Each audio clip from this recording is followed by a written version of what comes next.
Now, I mean, in those communities in the south where Hezbollah is fulfilling these kinds of functions socially, where is the Lebanese state, and what kind of things is the Lebanese state doing or not doing that makes people rely upon the services that Hezbollah provides? You know, this again, it's kind of a cliche. You know, that politics are local, but it always strikes me as a way to understand Islamic movements in the Middle East. You know, that politics are incredibly local, and when you look at the Muslim Brotherhood, for instance, in Egypt, or Hamas in Palestine, or very, you know, in some ways, in some spectacular ways, Hezbollah in southern Lebanon, they're answering a need that is left, you know, that is being left in the local landscape, usually by the absence of the government. And I think southern Lebanon is almost the most flagrant example of that, where southern Lebanon has basically been ignored by the state, you know, intentionally and unintentionally. You know, the civil war forced the Lebanese government to withdraw in some respects, but intentionally and unintentionally, the Lebanese government has abandoned the South for, you know, 30 years now, and Hezbollah entered that vacuum. And without it, it would have been an even more miserable landscape. I mean, it's already a poor landscape filled with hardships, but it would be much worse without Hezbollah there in terms of the hospitals, in terms of the payments and the social services. And I think also the sense, and I don't want to take this too far, but the sense, I think, of many of the inhabitants who live in southern Lebanon, that they're not, that at least somebody is defending their interests, that somebody is working for them. And I think that's an important notion sometimes, that you're not abandoned completely, that you do have a defender. And I think Hezbollah very consciously in some ways plays to that notion of defending the community, of defending the land, of defending the people who live there.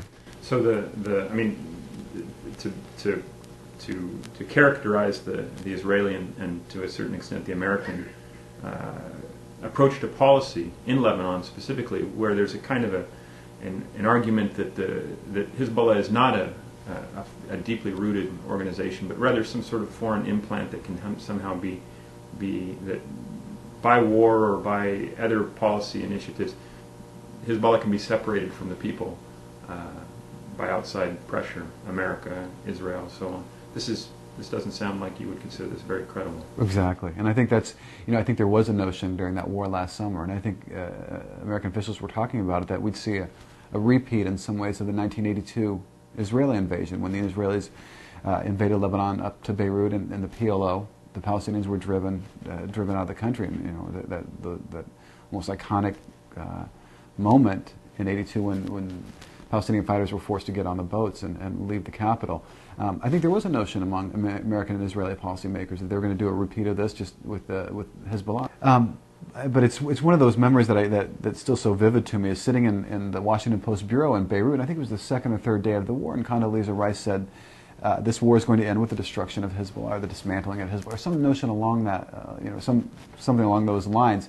And I'll never forget, it's almost rolling my eyes, because I said, if this is their understanding, their lack of understanding runs this deep, then we're in for a very long war, because you simply don't remove Hezbollah from the Lebanese landscape. It's a very integral, a very organic part of that landscape, and one that's going to remain for at least a generation.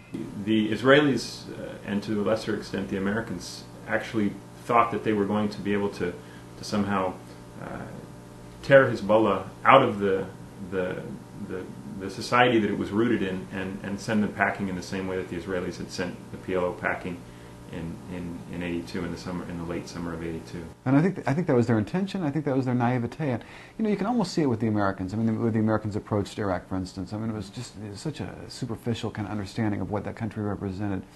But I've been baffled, and to this day I still don't understand how the Israelis would not understand the situation better. Their experience with southern Lebanon has run, you know, at least to 1978, when they first invaded the country.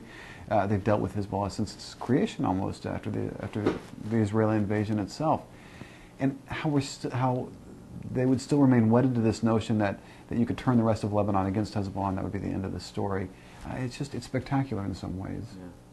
Huh. I remember the flyers that were coming into the air, and, you know, turn away from these people who are against your nation and so on, sign the government of Israel. It's, you know, I mean, and they would jam. I remember being down in southern Lebanon. They would jam Hezbollah's radio station and then broadcast the Israeli version of the news or whatever. And, you know, it wasn't even sophisticated. It was just this very kind of thuggish, you know, Nasrallah is hiding, your defender is hiding, you know,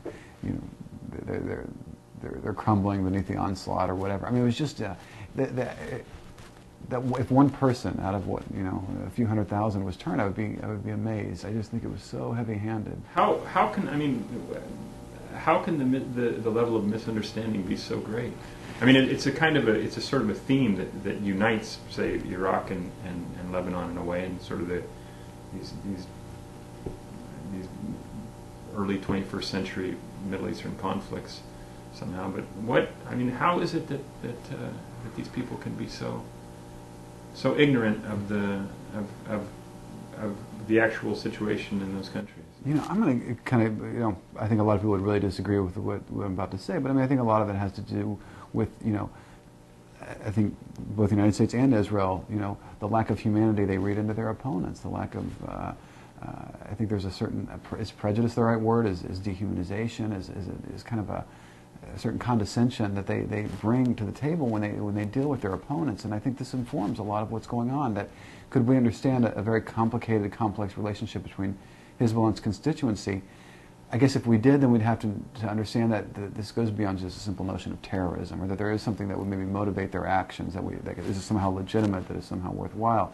I think to make that leap is a difficult one when you do have this. Again, I'm missing the right word in particular, but this condescension, this dehumanization that goes on, and I think that informs pretty much their approach to all this stuff.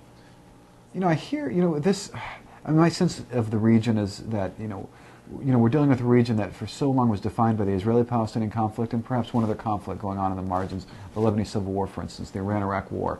Now we're dealing with not only the Israeli-Palestinian conflict, but Lebanon in almost an undeclared civil war, Iraq in just utter chaos.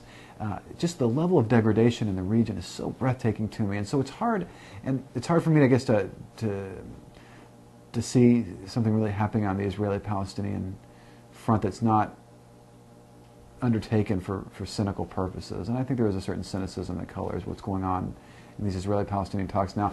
People who are informed better than me think that I'm wrong. Some people that I've talked to are actually hopeful about what's afoot right now. But I think what we're seeing here in action is what the Israelis and the Americans have tried to do time and again, and it's to disenfranchise a very powerful current in the politics of these countries, and that's the Islamist current. And it's a current that's got to be represented. It's a current that is essential if we're going to have any kind of democratic transformation in countries like Egypt, Lebanon, or Palestine, Jordan, for that matter. And it's a current that, until now, the Israelis and the Americans simply won't not embrace. Nobody's asking them to embrace it, but even acknowledge. So the Rice's peace conference and the countries that are invited and the countries that aren't invited are indicative of a kind of a lining up of pro-American forces arrayed against Islamist forces. Is this sort of what you're sketching out? I think that's right. I think that at one level, and I think at another level, this is where we talk about this kind of cynical notion of sectarian tensions, is that the way that the Bush administration, that Rice used kind of fomenting Sunni anxiety over Shiite Iran to further this this campaign against Iran. Very cynical, cynical playing with tensions that that worked to some degree. It did work to some degree, and I think, but the long-term impact of it is disastrous. I'll never forget. It's funny because being in downtown in Solidaire, it was basically the kind of the symbol of Rafiq Hariri's tenure in Lebanon, the rebuilding of the downtown, and being there when Hezbollah started the sit-in and started it in downtown Beirut.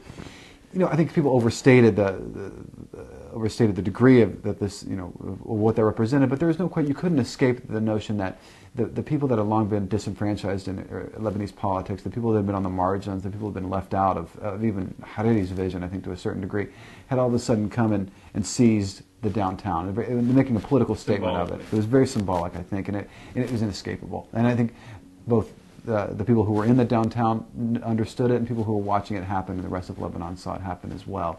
There is a notion of that. And I think, in just understanding Lebanese politics, which are a world unto themselves, it's hard, to me at least, it's hard to escape the notion that what we're seeing is a very long-standing arc of Shiite empowerment take place in Lebanon, something that's happened that dates back to the late 60s and is playing itself out now in a very forceful way, and that